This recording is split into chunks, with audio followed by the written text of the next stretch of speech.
me. I drink a fancy beer. Fancy beer. Oh, when I want you only, I drink a fancy beer. Fancy beer. And when the weather's stormy and daybreak is far, I'd throw an extra $1.50 on the bar. There's no sense in saving pennies if I don't know where you are. Oh, I drink a fancy beer. Fancy beer.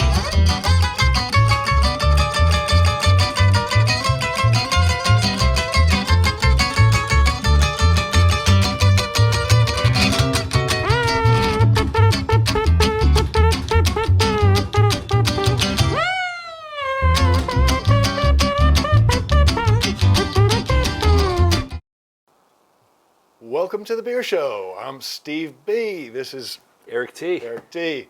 Welcome back to the Beer Show. This episode we are going to be covering some pale ales and some good ones at that. What do we have on tap, Eric? Oh, we got a couple of good ones lined up for you. But we're going to start with Granddaddy of all pale ales. We're going to start with Sierra Nevada Pale Ale. Oh, fantastic. Yeah, Yeah. that is by far and away one of my all-time favorite pale ales. Comes out of Chico, California. So let me get those ready for us. Sounds good. Now, pale ales, you may have seen some of our other episodes, the lagers and the IPAs and the hazies and things like that. This kind of fits right in the middle of them. It's, a little bit more flavorful than your lagers and, a little more accessible than your IPAs. Probably on par with your hazies if you're looking at parity on bitterness.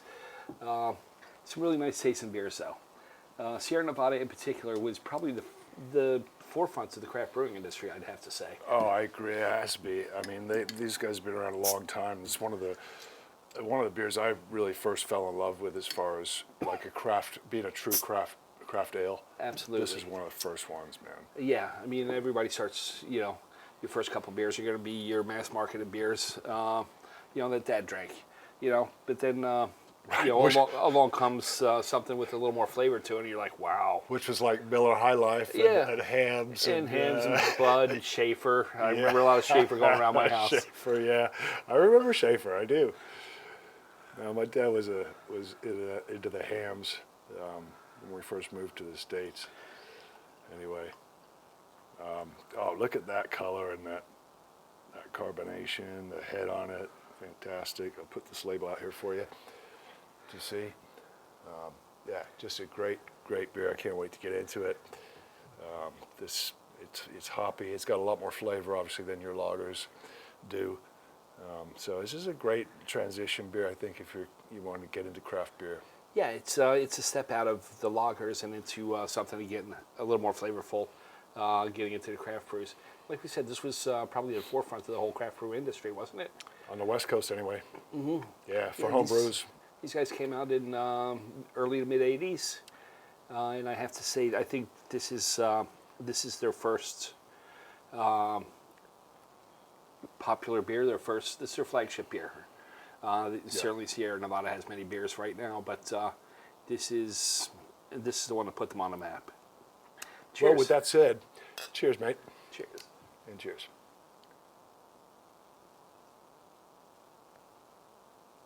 Oh, yeah, that's nice. Oh.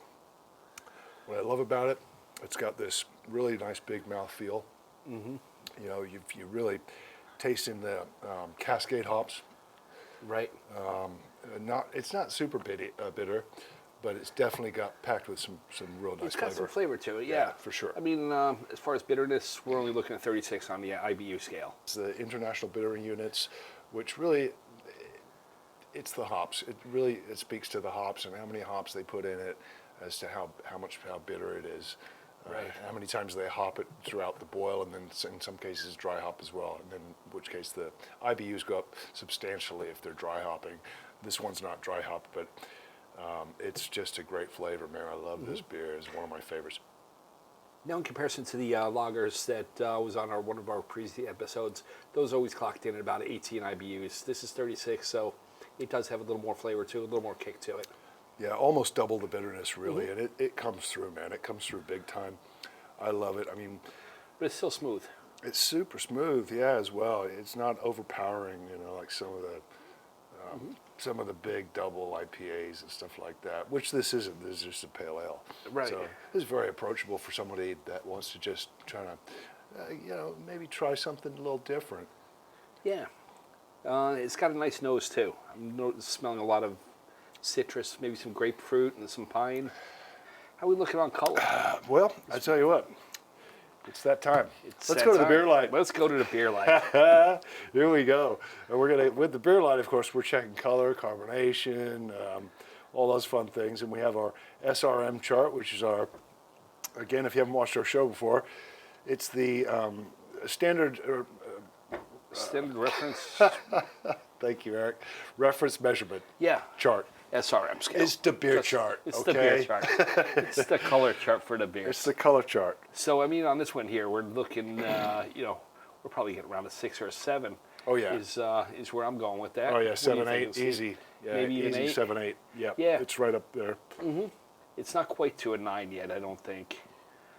But, No, and know. the carbonation is, it's not a heavy carbonated beer. yeah, easy 7. Yeah, possibly a good 8, maybe.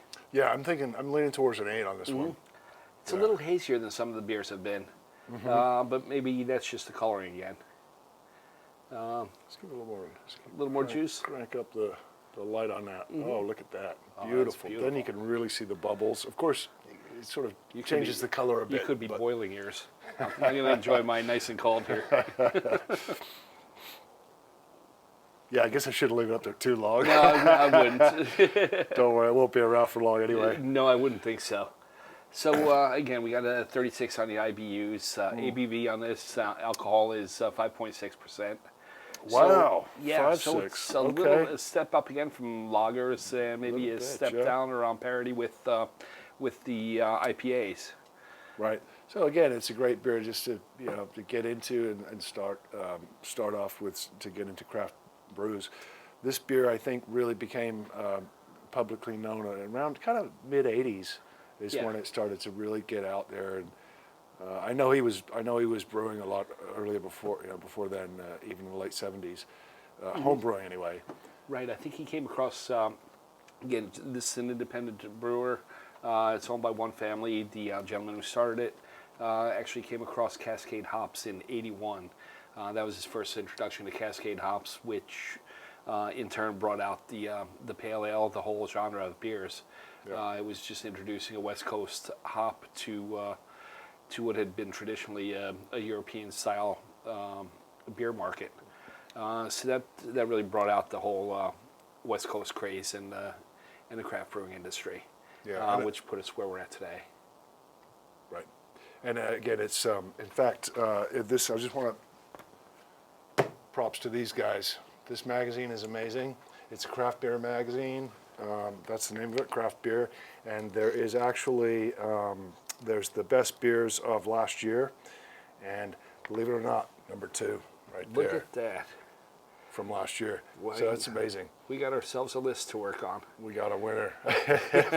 we do have a list. There's plenty of lists to go I around. like but that one. this, I should say though, this is the reader's choice. Sure. This is not a professional's Yeah, opinion well- or at all. But hey, the readers are The drinkers. readers are drinkers. Yeah, So, exactly. If they like yeah. them, we're going to try them. Again, fantastic magazine. I recommend it highly. We live by it, and anyway, it's a great beer. Matter of fact, if the viewers here, if you guys have any suggestions on beers that we should try, Oh, yeah. please check out our Facebook page on the Beer Show at Facebook, and please just drop us a line. Let us know what you think and what kind of beers you might want us to try. Absolutely, please do. And yeah, great point. And having said that, we will take a quick commercial break. I hope you like this commercial. This is this you're gonna like this one, I think. I didn't know you had so much talent. Hey, there's Joe. Come on. I'm hanging up my spikes, dear. Hey, Joe, where are all the prizes? They're still there. Oh, you're not doing so good, huh? He was doing so badly, they wanted to give him his money back. Hey, I'm getting hungry. How about a hot dog and some beer? Good idea. Right here. Here we go. What do you need? 4 hot dogs. 4 hot dogs. 4 Miller High Life? 4 Miller. Enjoy life with the bright, clear taste in beer. Miller High Life, the champagne of bottled beer. Always bright, clear, sparkling. Celebrating 110 years of brewing quality. Unequaled, unquestioned, unchanging. Miller High Life, the champagne of bottled beer. Go more. You know, I just thought of something. This is the only booth where I've been a winner. Sparkling, flavorful, distinctive. and that was something. You know, sparkling, distinctive, and flavorful. flavorful. Well, I don't know if that particular beer is, but this one certainly is. Absolutely. Well, that was fun anyway. I like seeing the old ads. Yeah, that's great. It's a walk down memory lane. It is kind of a little throwback to the old days. Absolutely. And like we were going back talking about what our dads were drinking, our parents were drinking. That's what was offered. That's one of them, yeah. Absolutely. That was before Cascade hops and some of the more flavorful stuff out Right. there. I mean, those beers were, whatever. They were water. They're drinkable. Yeah. Anyway, speaking of drinkable, Yeah. Yeah. Let's rate rating them. time. It is. I think this is a really good one. It's like we said, it's a granddaddy of pale ales. It's what they're all measured against. I'm gonna have to give this 8.5. Yeah. Okay. Yeah. Just because I want there to be room to grow in case there's something out there that's improved on it since the mid '80s. Yeah. I mean, that's a long time ago. It's 30-something years ago. So, And we're but gonna then find again, it has stood the test of time. It's still available in this original formula and still tasting great. So we'll see what there is. I'm going to go at an 8.5. Okay. Yeah, I'm right there with you, man. Yeah. All right. 8.5. Yeah. 8.5 on this one. It's the mass appeal and now it's huge. This distribution is huge. People love it. I love it. Mm-hmm. It got me into craft beer for sure. Absolutely. So that's why part of the reason I'm going with 8.5 on this one. Yeah. Yeah. So fantastic. I don't know that I can finish all this. I'm going to put it out there, and Sounds we'll good. move on to Yeah. our next pale ale.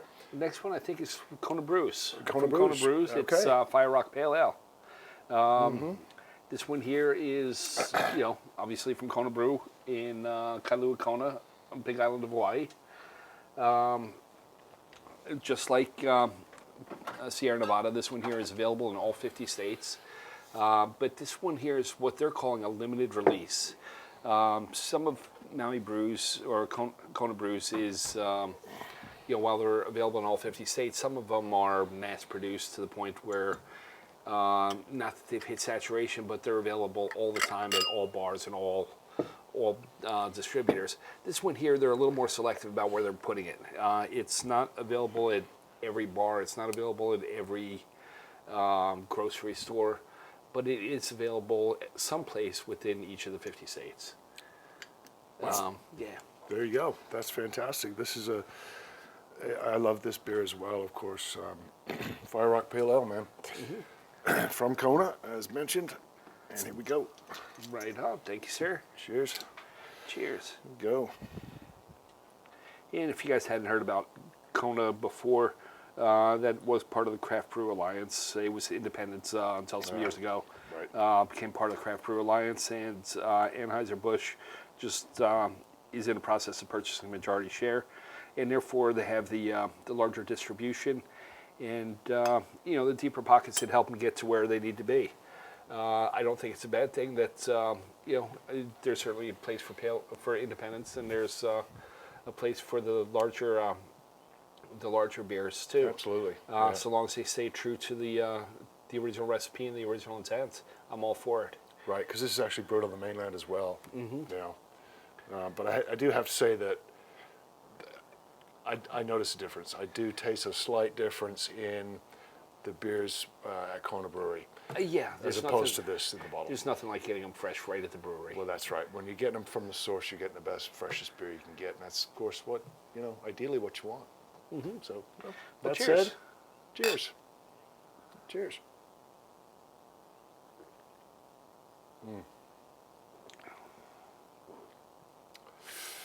Oh yeah, It's all right. I love it. Yeah. What I love about it. It's more well balanced, I think, than the Sierra Nevada. The Sierra Nevada, the hops punch through a little bit more, a little stronger. This one's much more subtle. Now I don't know the IBUs offhand on this one. I know that you do. You have it noted anyway. This one's just much smoother to me. It is a lot smoother.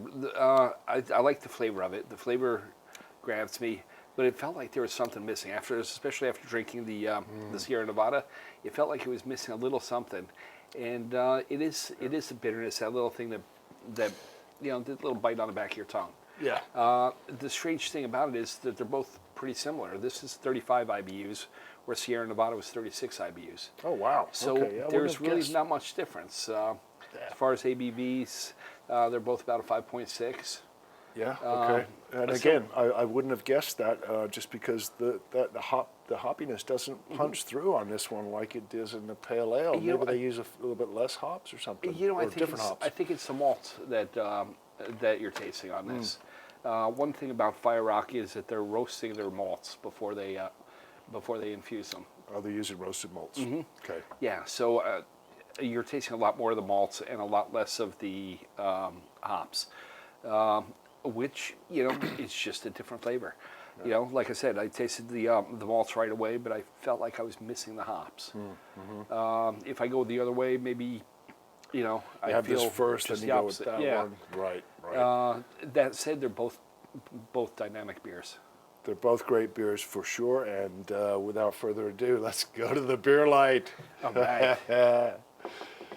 We're going to check the color and SRMs on this. All right. Well, let's start up here. I know that other one was the Pale Ale, the Sierra Nevada came in around 7, 8, I think we Yeah, said. and this one here is a solid 8. Oh, yeah, solid 8, leaning towards 9.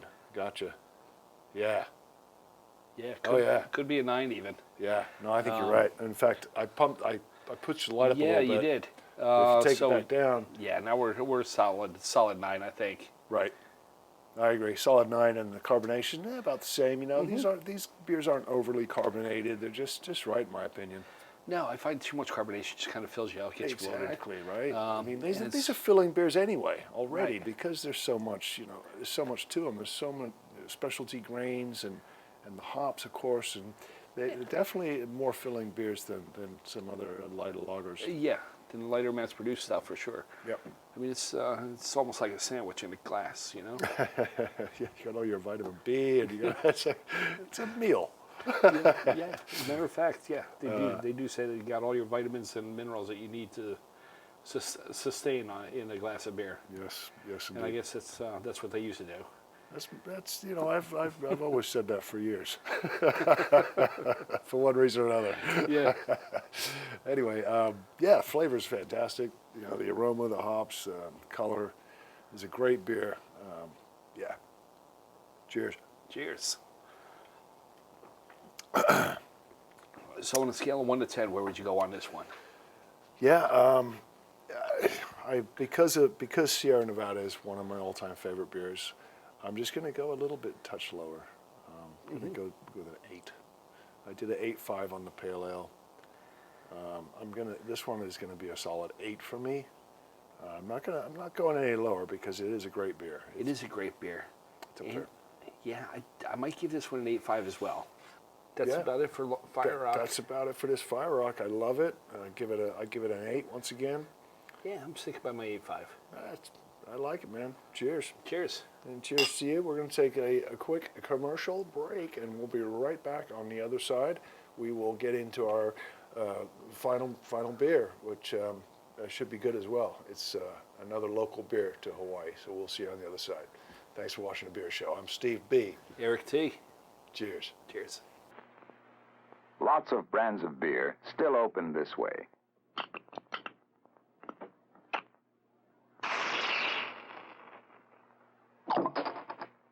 This brand now opens this way. Lucky Lager.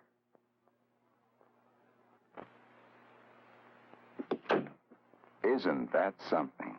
Now Lucky opens without an opener.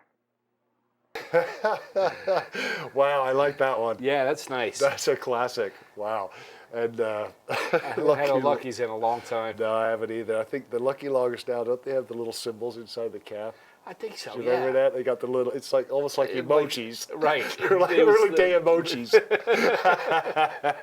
But in any case, You see some guy, some caveman type That's these how- emojis in there. that's how they open. They're easy to open. And I think our next beer is easy to open as well. What do They're we got pretty on easy to tap? open. I think so, even easier, I think. What do we got on tap, We got Eric T? Maui Brews Pueo. Pueo Pale Ale. Get those ready It's for us. from Maui Brews, right here on Maui.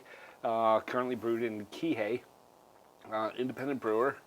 So they make everything that you try from Maui Brews is actually from Maui Brews. Unless you're at one of their brew pubs, it's coming out of the Kihei brewery. Yeah, absolutely. Everything's coming from Kihei. It says so on the can. This one here is a pale ale. I haven't had this. This one here used to be a session, or a seasonal. It's just recently turned into one of their year-round beers. Okay, gotcha. That's maybe why I don't remember it so much.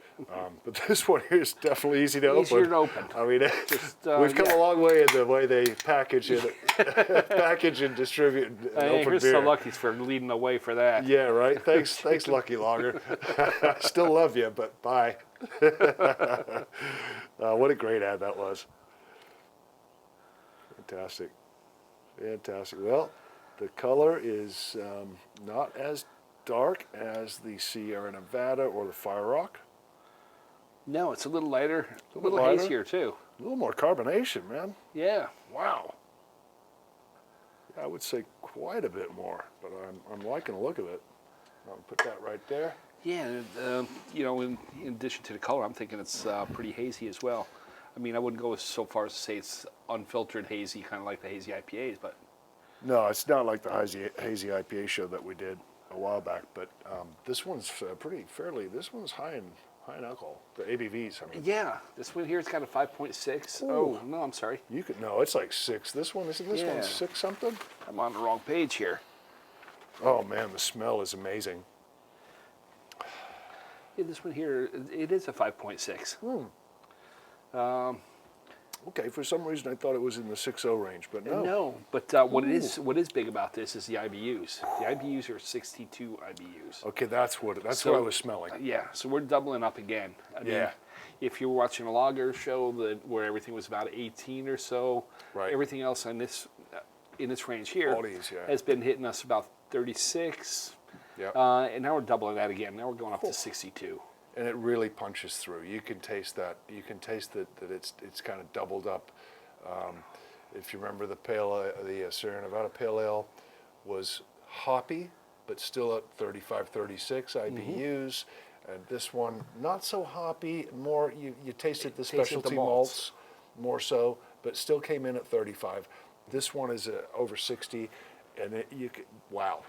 Yeah, You're tasting those. What was it, Simcoe, right? Simcoe and Citra was yeah. the hops on this one. Exactly, and they dry hop this one. You know, there's been a lot of people who've actually mentioned that this reminds them of more of a session IPA than a pale ale. There you go. And That's it's what I'm because tasting. of the dry hopping and because of the Simcoe Yeah. and because of the IBUs are really up there. You know? My guess is that this thing's been triple hopped and then dry hopped again in the fermentation. Again, it doesn't taste overbearing, in my opinion. No, it's very drinkable. I think, especially if you're used to an IPA or a stronger pale ale, of which this is clearly at 65. I mean, you're approaching IPA levels of bitterness. Yeah, you're right at the threshold. Yeah, absolutely. Yeah, but 5.6 is still doable. It's still very doable. I love it. And now let's go to the beer line. Here we go. Oh yeah, it's good. I could already see this as being let me just drop it down just a touch. Oh yeah, so we're a lot lighter than the first two. Yeah, well, we're looking at somewhere in the 6-7 range. Right. So this one, just to recap, was about a 9. That one came in about 7.5, 8. Yeah. This one here, This one here is a lot lighter. that'll be a 6, You know? 5, 6. Yeah, Yeah. a little darker than a 5. Probably somewhere right around a 6. Okay. Yeah, 5, 6, and like I said, bit hazier and a little. It looks to be at least here in my glass a bit more carbonation to it, perhaps. There's plenty of carbonation in there. Yeah. No, I love it, and the nice head on it. Good legs, as they say. That's more of a wine term, I suppose, but in any case, it's I'm what seeing I mean. some The legs foam, on there. The foam sticks to the glass. You Yeah, know, we'll so go with that. That tells you that it's it's got some body. And again, this one has a great mouth feel. Yeah. It's big, flavorful. Yeah, love it. Love it, love it, love it. Packaging wise, it only comes in 6-pack cans, 12-ounce cans, 6 packs. Right. Again, Maui Brews, independent brewery here on Maui, run by Garrett and Melanie. And they actually got the 2017 National Small Business Persons of the Year. And that was for bringing this small brewery, what used to be a one restaurant or one brew pub brewery. Oh, and speaking of distribution, it isn't quite available nationally. It's available in 13 countries and about 15 states. So I know they got the West Coast pretty saturated. On the East Coast, they've recently added New York, Massachusetts, and Florida, which leaves a bunch of states in the middle very thirsty. Midwest, very thirsty, yeah. Well, so guys another reason to come to Maui. You have to stick to the Milwaukees and the... No, you don't have to stick to that. You just come to Maui, enjoy yourself a nice beer. It's another reason to come out to Maui. Come on out to Hawaii and get some good beer in Maui. I love Absolutely. it. Hey, cheers once again, Eric. Cheers, This Steve. is a great beer. Thanks for bringing these beers today. You got it. Fantastic choices. Thanks for having me. Yep. Always a pleasure. Always fun. So what do we want to call this beer? Yeah, so that's where I was going. You read my mind. I was going to the rating, and yeah, we got to rate this one. It's definitely unique. It's a different flavor than these other two pale ales. This is more the pale ales that I'm used to, and so for me, this has got a very different finish than most of the pale ales that I've been accustomed to drinking anyway. Absolutely. So with that said, it's a little bit. I'm a little bit on the fence. I mean, it's a great beer, but it's hard to. I'm with you. It's hard to decide because it's not a true pale ale. It's more of a session IPA, right? And it's kind of borderline. Yeah, yeah. So if we're going to do it on the merits of pale ale, yeah, it's kind of coming on the lower side for me, unfortunately. Right. I mean, it's a great beer once again, but if you put it on the merits of just a great beer, if we were to call it a session IPA, the marks might be a little higher. But since it says clearly on the label pale ale, I'm kind of in the range of a 7. Oh, I'm going to go a little higher than that. I'm thinking 8. Oh yeah, okay. Yeah, okay. I mean, by the palate and by comparison to some of the others, it's a little different. Yeah, it's a different one, man. As much as I love Simcoe hops, and I love Citra hops, and I love Amarillo hops, it's just so different to me. I can't go any higher than a 7 on this one, but I do love it. Yeah, no, I think it's great too. Yeah, awesome. Well, thanks so much, Eric, again for bringing the beers, and thanks for watching The Beer Show. I'm Steve B. This is Eric T. And please join us again next time when we're going to get into some more fun stuff and some good beers. Cheers. 2, 3, 4. When I'm lonely, I drink a fancy beer. Oh, when I want you only, I drink a fancy beer.